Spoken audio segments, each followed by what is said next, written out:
ये बीजेपी का जो है कथनी और करनी साफ साफ नजर आ रही है। आपने बोला जम्मू के इंसाफ के लिए हम 370 तोड़ रहे हैं, क्या फायदा हुआ? हमारा तो एक धेले का फायदा नहीं हुआ, एक नए पैसे का फायदा नहीं हुआ। आज आपसे हम गुहार लगा रहे हैं प्रधानमंत्री जी, आप जम्मू से ये डिस्पैरिटी खत्म करें।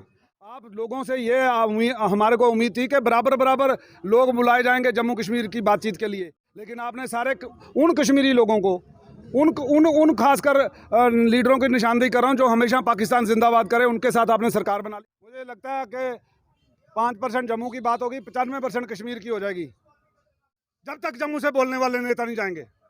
लाल सिंह मेरा रिश्तेदार नहीं है, बुलाओ लाल सिंह को। मेरा कौन सा रिश्तेदार है वो? बुलाओ उसको। हर्षदीप सिंह मेरा रिश्तेदार नहीं है, बुलाओ उसको। दिल्ली में जम्मू कश्मीर के नेताओं की एक सर्वदलीय बैठक जो है वो जम्मू कश्मीर को लेकर होने वाली है, जिसके बाद जम्मू की बात करें तो लगातार विरोध के स्वर जो हैं वो जम्मू से उठ रहे हैं और जम्मू के लोग ये कह रहे हैं कि आखिर जम्मू के नेताओं को क्यों वहां पर नहीं बुलाया गया। हालांकि जम्मू के नेताओं को तो बुलाया गया है, लेकिन तरजीह लोग ये कह रहे हैं कि कश्मीर घाटी के नेताओं को दी गई है। इस सब पर बातचीत करने के लिए हमारे साथ इस वक्त डीडीसी तरनजीत सिंह टोनी जी जो हैं वो मौजूद हैं, इनसे बातचीत करेंगे। सर, क्या कहना चाहेंगे? जिस तरह से सर्वदलीय बैठक वहां पर हो रही है दिल्ली में, तमाम कश्मीर के जो नेता हैं वो वहां पर बड़े नेता जा रहे हैं, लेकिन जम्मू से विरोध के स्वर जो हैं वो उठ रहे हैं कि जम्मू को तरजीह नहीं दी जा रही, तरजीह फिर कश्मीर घाटी को दी जा रही है। क्या कहना चाहेंगे सर? ये बीजेपी का जो है कथनी और करनी साफ साफ नज़र आ रही है।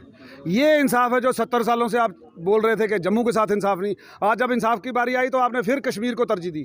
आपने बोला जम्मू के इंसाफ के लिए हम 370 तोड़ रहे हैं, क्या फ़ायदा हुआ? हमारा तो एक धेले का फ़ायदा नहीं हुआ, एक नए पैसे का फ़ायदा नहीं हुआ। आज आपसे हम गुहार लगा रहे हैं प्रधानमंत्री जी, आप जम्मू से ये डिस्पैरिटी ख़त्म करें। आप लोगों से ये हमारे को उम्मीद थी कि बराबर बराबर लोग बुलाए जाएंगे जम्मू कश्मीर की बातचीत के लिए, लेकिन आपने सारे उन कश्मीरी लोगों को उन खासकर लीडरों की निशानदेही कर रहा हूँ जो हमेशा पाकिस्तान जिंदाबाद करे, उनके साथ आपने सरकार बना ली। जब आपको ज़रूरत पड़ी उनके साथ आपने बातचीत के लिए फिर उनको बुलाया। आज भी वो पाकिस्तान का राग अलाप रहे हैं आज, लेकिन जम्मू के लोग जो हिंदुस्तान का झंडा बुलंद करके चलते थे, आपने उनको नहीं बुलाया।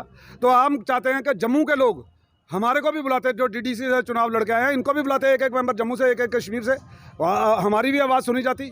और दूसरी बात, मैं सबसे बड़ी बात यह है कि हमारे रिफ्यूजियों का मुद्दा कौन उठाएगा? ये जो 5 बंदे जम्मू में ऐसे, इसमें से तो 3 बंदे तो बीजेपी के हैं, वो तो कोई बात ही नहीं करेंगे, वो यस-मैन है। जी जी जी जी जो सेंटर से आएगा जी जी करने के लिए है। हमारे की तरफ से कौन बोलेगा जम्मू के मुद्दों के लिए? आज रेत की ट्राली जो 800 रुपए की थी 4000 रुपए की बिक रही है, लेकिन ये जी जी कर रहे हैं, कुछ नहीं बोल रहे। आज एक्साइज की पॉलिसी बनाई गई बाहर के लोगों को फायदा देने के लिए। बीजेपी के नेता लोगों ने उनकी आज तक आईटीआर, उनकी इन्फॉर्मेशन नहीं दी जा रही। बीजेपी कह रही है विकास हो रहा है सर, कहाँ से आया इतना पैसा उनके पास? बीजेपी कह रही है कि विकास हो रहा है, लगातार विकास तेजी से हो रहा है। विकास? ये जम्मू की लेख बताएं, इसके ऊपर कौन सी ईंट नहीं लगाई आपने? सिर्फ अपने घरों का विकास किया, सिर्फ बीजेपी के दफ्तरों का विकास हुआ। जो कभी टूटे हुए दफ्तर थे उनको आलीशान 5 स्टार दफ्तर बना लिया गया, लेकिन लोगों का विकास नहीं किया गया। हमारे बॉर्डर के ऊपर बोला एक बॉर्डर बटालियन खड़ी कर देंगे। आज दूसरा टर्म है बीजेपी का सेंटर में, कौन सी बॉर्डर बटालियन बनाई इन्होंने? सर, बीजेपी के नेता लाखों एकड़ जमीन जो है तारबंदी के आगे आ गई। इन्होंने बोला कि हम आपको मुआवजा देंगे, कौन सा एक पैसा फूटी कोड़ी मुआवजा नहीं दिया। भारतीय जनता पार्टी के नेता हमेशा ये कहते रहे कि जो गुपकार डिक्लेरेशन है वो गद्दारों का टोला है, वो गद्दारों की पार्टी है, लेकिन आज उन्हीं गद्दारों से बैठ के बातचीत जो है वो की जाएगी। ये उनकी दोहरी बातचीत का बड़ा सबूत है। ये दोहरी चेहरा जो उनका, उसका बड़ा सबूत है। अगर बातचीत करनी थी तो जम्मू से भी 5 लोग नहीं, उनसे भी 5 लोग बुलाओ। फिर आप जम्मू के लोगों को भी बुलाएं, वहाँ से नेशनल कॉन्फ्रेंस के भी 2 हो जाएंगे, पीडीपी के भी 2 होंगे, महबूब बेग साहब और महबूबा मुफ्ती को भी बुलाया जा रहा है। मैं यही हमारा सवाल है बस। जो जम्मू के लोगों ने हमेशा झंडा उठाया, उसकी झंडे की भी कदर करें। हमने कुर्बानियाँ दी हैं, हम आगे भी देंगे, हिंदुस्तान के लिए जान तक भी देंगे, लेकिन हमारे हक का बात, जो हमारे हक की बात है, हमारे जम्मू के रिफ्यूजियों की बात है। आपने 25-25 लाख देना था, 5-5 लाख रुपया देके ठग दिया उनको। क्यों नहीं दे रहे अब बाकी 20 लाख रुपया? आप कश्मीरी माइग्रेंट्स हैं, हमें उनसे कोई जलन नहीं है, लेकिन जब उनको रिहेबिलिटेट करने की बात आई है तो आपने उनको करोड़ों रुपए के फ्लैट बना के दे दिए। हमारे लोगों को भी देते ना। हमारे को वादा किया था अमित शाह जी ने कि आपको 5-5 मरले के प्लॉट देंगे जो 0 लाइन पे रहते हैं, कोई किसी ने प्लॉट नहीं दिया। सर, आपसे सवाल मैं ये करूंगा कि महबूबा मुफ्ती जब दिल्ली जाने वाली थी, उससे पहले जब गुपकार की मीटिंग हुई, जब ये तय वहां पर किया गया कि वो लोग वहां जाएंगे, उससे पहले उन्होंने कहा कि पाकिस्तान के साथ बातचीत जो है वो की जाए। महबूबा मुफ्ती पाकिस्तान का राग अलाप रही हैं और भारतीय जनता पार्टी के नेता ये कह रहे हैं कि देश की सुरक्षा के साथ समझौता नहीं किया जाएगा, पाकिस्तान को बीच में नहीं लाया जाएगा। तो फिर पीडीपी की बात करें या फिर बीजेपी की बात करें, इनके बयान बिल्कुल मुझे अलग लगता है, हैं, बयान अलग हैं, लेकिन बातचीत कैसे होगी बैठकर? मैं कह रहा हूं कि देखे ना, आप मेरी बात सुने कि भाई यही वो पीडीपी है, यही महबूबा मुफ्ती है। ये उस वक्त जो है बीजेपी की बुआ बनी हुई थी। उस वक्त ये इसी के साथ सरकार थी, यही अच्छी लग रही थी जब सरकार बनाने की बात आई। आज उनको तब भी वो पाकिस्तान की बात करती थी, आज भी कर रही है। तो मैं कहता हूं कि दूसरा सबसे बड़ी बात कि जनाब, एनिमीज प्रॉपर्टी एक्ट जो है जम्मू कश्मीर में लागू किया जाए, ये कस्टोडियन महकमा बंद किया जाए, ताकि ये लोगों का एक ब्लैकमेल का टैक्टिस बन चुका है।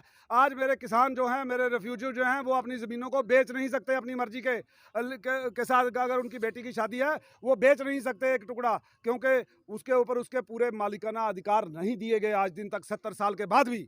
आखिरी सवाल करूंगा सर, आपको लगता है कि जो नेता जम्मू से वहां पर गए हैं, क्योंकि कश्मीर घाटी के जो नेता वहां पर गए हैं उनकी लीडरशिप स्ट्रांग नजर आ रही है, लेकिन जम्मू से लगातार विरोधी स्वर जो है वो उठ रहे हैं, आपको लगता है कि जो नेता जम्मू की तरफ से उस बैठक में शामिल होंगे वो जम्मू के लोगों की बात, जम्मू की बात रख पाएंगे? मुझे लगता है कि 5% जम्मू की बात होगी, 95% कश्मीर की हो जाएगी, जब तक जम्मू से बोलने वाले नेता नहीं जाएंगे।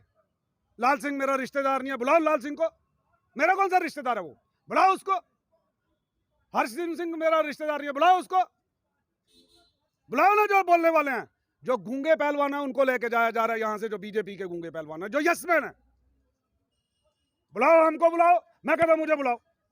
हम सारे मुद्दे रखेंगे जम्मू के, और कोई मुद्दा हमारा देश विरोधी नहीं होगा, देश के हक में होगा।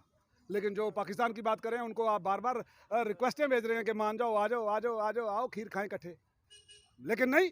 लेकिन जब सरकार बनाने की बात आएगी, आज पाकिस्तान की बात करने वाली महबूबा मुफ्ती दोबारा इनको अच्छी लगेगी, बुआ बन जाएगी बीजेपी वालों की। बहुत बहुत शुक्रिया सर हमसे बात करने के लिए।